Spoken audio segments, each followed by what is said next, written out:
Today we are going to learn about the muscular artery histology or the medium-sized artery histology. As I said in the previous video, an elastic artery or a large artery is an artery that is above 1 centimeter in diameter, and muscular artery or medium-sized artery is less than 1 centimeter or 10 millimeter in diameter. So the one that you are seeing above me, okay, this one is a muscular artery. Okay, you have to imagine that to be a tube with a lumen less than 1 centimeter in diameter. This one on the side that you see is a medium-sized vein. Why I said this is a vein is you can see the profile that is looking more collapsed because it is a thin wall. It is a thin wall structure. You know, veins has a thinner wall when compared to the artery. So the artery will remain its circular profile. The lumen will have a more ovoid or a circular profile in an artery that will be maintained, but in the vein it will usually be collapsed. So we are focusing on to our topic today. This is the muscular artery, and we are as we discussed in the elastic artery, we are focusing on the wall of the muscular artery. So if I zoom into the wall of the muscular artery, I've used the measurement tool in this viewer in order to estimate the thickness of each of the layers of this artery. What you see here is the tunica intima. Okay, very thin tunica intima, and over here you can see the tunica media, and this is the tunica adventitium. So the tunica media, as you can see, is the most thickest. It is approximately 350 microns. Intima is very thin, and the adventitia is somewhat bigger, but media is still the thickest. So if we focus on to the media, because in the elastic artery also you have noted that the media is the thickest, so you need to differentiate the media from the elastic artery to understand the muscular, to differentiate the muscular artery and the elastic artery. So if we zoom into the muscular artery media, we are focusing on the media for this discussion.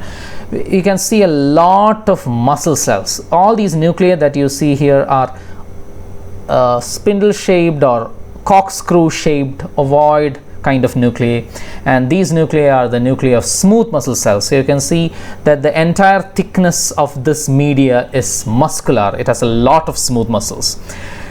You can see still between these smooth muscles you can see a little bit of fibers, some pink lines, wavy lines. You can see they are very thin elastic fibers, but they are not at all comparable with the elastic fibers that you saw in the elastic artery video, in the elastic artery slide. But in this case you have a very less amount of elastic fibers, but the smooth muscle component is more prominent. That's why you call this medium-sized artery as a muscular artery.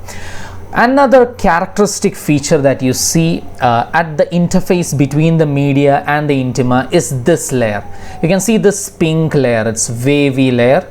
Okay, that layer is the internal elastic lamina. I spoke about this specific structure in the general discussion about the blood vessel wall. Internal elastic lamina is very prominent in the muscular artery. If we compare, if we survey the entire circumference of the muscular artery, you can see how prominent the internal elastic lamina. Probably if you look at the slide, this is one thing that you will catch first, your eye will catch first. So that is the internal elastic lamina, and if you see the internal elastic lamina has to be very prominent, wavy, looking like a corrugated wavy fiber, then that is a muscular artery. Should be remembered that it is the internal elastic lamina, but it is not an elastic artery, it is a muscular artery. So within this muscular artery, the more prominent elastic fiber that you see is the internal elastic lamina. If you compare with the elastic artery, you have a lot of, we saw 40, 50, 60 elastic fibers running throughout the thickness of the elastic artery, but in the muscular artery you don't have that much elastic fibers. You only have a very prominent internal elastic lamina lying on the inside. Okay, now this internal elastic lamina is thrown into folds because actually this muscular artery, if I zoom this out, you can see that this luminal muscular artery, it has smooth muscles around it. Okay, so during the processing time, the smooth muscles go into slight contraction, and that's the reason why this internal elastic lamina is thrown into folds. Okay, it will be thrown into folds because the smooth muscles around it slightly goes into a little bit of contraction. That is an artifact. So in that way, that is an artifact. So we cannot take a live histology, but if you imagine in a live person, this is actually distended. It is not a corrugated wavy fiber. This will actually be circular or ovoid. it will be distended. But as a post-mortem artifact or a histological processing artifact, this internal elastic lamina will be thrown into folds, into wavy folds. Another feature that if we try to look from a functional perspective, this muscles will cause constriction of the lumen of the muscular artery. That's why it's called muscular artery. This muscle has a functional role. This muscle can regulate the caliber of this artery, and this is important because in the cardiovascular physiology, this is called the peripheral resistance. And as the arteries become smaller, if you compare the elastic arteries were in the aorta and the pulmonary trunk, but as we go towards the peripheral arteries, they will become more and more muscular, and that will control the peripheral resistance, also called as the afterload in cardiovascular physiology.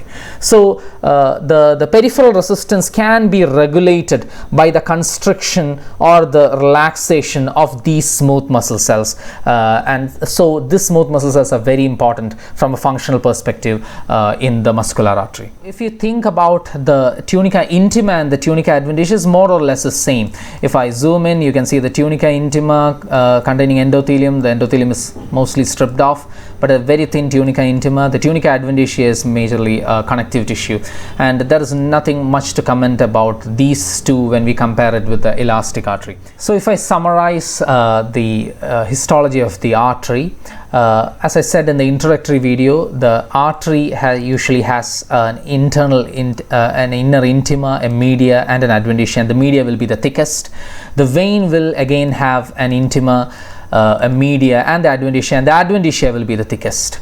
Now if you compare the large artery with the medium-sized artery, the elastic artery, you usually, when you get a slide, you usually will not have the whole lumen. Instead, you will only have a part of the lumen. That means that if we just extrapolate that, you can have a big artery, because as I said before, elastic artery has a large lumen. The diameter is more than 10 millimeters, so it is unlikely to get the whole tissues within a single slide, especially if it is a tissue from an adult. From an adult human, it is unlikely to get the whole tissue within a single slide. So usually the slide, you will have a part of a circumference. You have to imagine and you have to extrapolate that and think how large that artery will be.